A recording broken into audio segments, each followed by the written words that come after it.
Chapter number 36 قیس بن عاصم اور کھجوروں کا تحفہ۔ اس باب میں زنائی بتاتے ہیں کہ کائنات کی کرنسی سونا چاندی نہیں بلکہ اخلاص، سنسیئرٹی ہے۔ پہلے سنتے ہیں اس چیپٹر میں شامل اشعار۔ جب خدا کی طرف سے حکم آیا کہ کون ہے جو خدا کو قرض حسنہ دے گا، تو ہر کوئی جو کچھ لا سکتا تھا لے آیا، سونا، مویشی، غلام۔ قیس بن عاصم ایک غریب آدمی تھا، دنیاوی نفع کا متلاشی نہ تھا۔ وہ گھر گیا اور بیوی سے کہا، آج یہ آیت اتری ہے، مجھے انتظار کی آگ میں نہ جلا، جو کچھ بھی گھر میں ہے لا تاکہ میں نبی کی خدمت میں جا کر پیش کروں۔ بیوی نے کہا، گھر میں تو کچھ بھی نہیں ہے، تم یہاں اجنبی نہیں ہو، حالات بخوبی جانتے ہو۔ اس نے کہا، کچھ تو تلاش کر۔ بیوی نے بہت ڈھونڈا اور آخرکار کھجوروں کا ایک پیمانہ ملا جو خراب اور سوکھی ہوئی تھی، کھانے کے قابل بھی نہ تھی۔ قیس ان کھجوروں کو اپنی آستین میں چھپا کر خوشی خوشی دربار رسالت میں لایا۔ جب وہ سنجیدگی سے مسجد میں داخل ہوا تو ایک منافق نے طنز کیا، لاؤ اندر لاؤ، دکھاؤ تو صحیح تم کیا جواہرات لائے ہو۔ قیس اس طانے سے شرمندہ ہو گیا اور کونے میں بیٹھ گیا۔ دیکھو پھر کیا ہوا۔ جبرائیل سدرۃ المنتہا سے اترے اور کہا، اے زمین و زمان کے مالک، اس آدمی کو انتظار نہ کرا اور جو یہ لایا ہے اسے حقیر نہ سمجھ۔ فرشتوں کی دنیا میں ہلچل مچ گئی۔ خدا نے فرمایا، اے میرے محبوب، قیس سے یہ تھوڑا سا تحفہ قبول کر لو۔ میرے نزدیک یہ سوکھی کھجوریں دوسروں کے سونے اور جواہرات سے کہیں بہتر ہیں۔ میں نے اس سے یہ حقیر سودا قبول کیا کیونکہ اس کے پاس کھجور کا کوئی درخت نہیں ہے۔ سب سے بہترین تحفہ غریب کی کوشش ہے۔ اس طرح قیس کا عمل اس بد زبان منافق کے عمل پر جیت گیا۔ ایک درویش کے ہاتھ کا ایک درہم امیروں کے 1000 درہم سے زیادہ ہے، کیونکہ درویش کا دل دکھی ہوتا ہے، قربانی کا درد ہوتا ہے، اس لیے اس کا صدقہ وزنی ہوتا ہے۔ امیر کو دیکھو، اس کی روح، اس کی مٹی دولت کی طرح دھندلی ہے، درویش کی مٹی ہمیشہ پاک ہے، اس کی روح سونے کا جوہر ہے۔ اب سنتے ہیں اشعار کی تشریح۔ کھجور کی گٹھلی اور نیت کا وزن۔ یہ کہانی روحانی معاشیات، اسپرچول اکنامکس کا بنیادی اصول سکھاتی ہے۔ کوشش بمقابلہ نتیجہ۔ دنیا دیکھتی ہے کہ آپ نے کیا دیا، وٹ۔ خدا دیکھتا ہے آپ نے کس میں سے دیا، فرام وٹ۔ ارب پتی کا 1,00,000 روپیہ دینا آسان ہے، لیکن قیس کا وہ خراب کھجوریں دینا مشکل تھا، کیونکہ اس کے پاس درخت نہیں تھا۔ اس نے اپنی کل کائنات دے دی تھی۔ روحانی نکتہ۔ کائنات مقدار کو نہیں تولتی، وہ معیار اور قربانی کے جذبے کو، انٹینسٹی کو تولتی ہے۔ اگر آپ کے پاس کم ہے اور آپ پھر بھی دیتے ہیں تو آپ کا وہ کم کائنات کے خزانوں سے زیادہ بھاری ہے۔ شرمندگی اور قبولیت۔ قیس شرمندہ ہو کر کونے میں بیٹھ گیا، لیکن یہی شرمندگی، عاجزی اس کی قبولیت کی سند بن گئی۔ جو اپنی نیکی پر اتراتا ہے جیسے منافق، وہ رد ہو جاتا ہے۔ جو اپنی نیکی کو حقیر سمجھتا ہے وہ قبول ہو جاتا ہے۔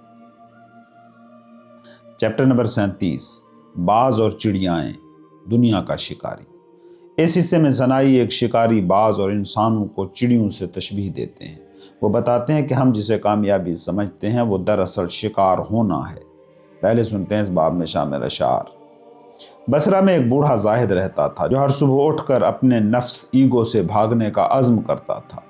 میرا نفس مجھ سے کہتا، آؤ بوڑھے میاں، آج کیا کھاؤ گے؟ میں کہتا، موت۔ وہ کہتا، میں کیا پہنوں گا؟ میں کہتا، کفن۔ وہ پوچھتا، کہاں جانا ہے؟ میں کہتا ہے، قبر کنارے۔ تمثیل۔ ایک زاہد پہاڑ کی چوٹی پر رہتا تھا۔ ایک دانا شخص گزرا اور پوچھا، تم اتنی بلندی پر کیوں رہتے ہو؟ زاہد نے کہا، دنیا کا باز پرواز پر ہے، ہر ملک میں پکار رہا ہے۔ وہ فصیح زبان میں بولتا ہے اور اپنے شکار کو، انسانوں کو ڈھونڈ رہا ہے۔ وہ کہتا ہے، بربادی ہے اس کے لیے جو مجھ سے نہیں ڈرتا اور مجھے نہیں ڈھونڈتا۔ میں اس بلندی پر اس لیے چھپا ہوں تاکہ دنیا کے شر سے محفوظ رہوں۔ دانا نے پوچھا، تمہارے ساتھ یہاں کون رہتا ہے؟ زاہد نے کہا، میرا نفس دن رات میرے ساتھ ہے۔ دانا نے کہا، پھر تو تم نے کچھ بھی حاصل نہ کیا ہے بے وقوف، یہ سنیاس چھوڑ دے، کیونکہ انہوں نے تیرے نفس کو تیرے اندر ہی فکس کر دیا ہے۔ زاہد نے کہا، اپنے نفس کو جان گیا ہوں، وہ ایک بیمار مریض ہے اور میں اس کا طبیب ہوں۔ میں کبھی اس کی رگ کاٹتا ہوں، مجاہدہ کرتا ہوں، کبھی جلاب دیتا ہوں، دنیا کی محبت نکالتا ہوں،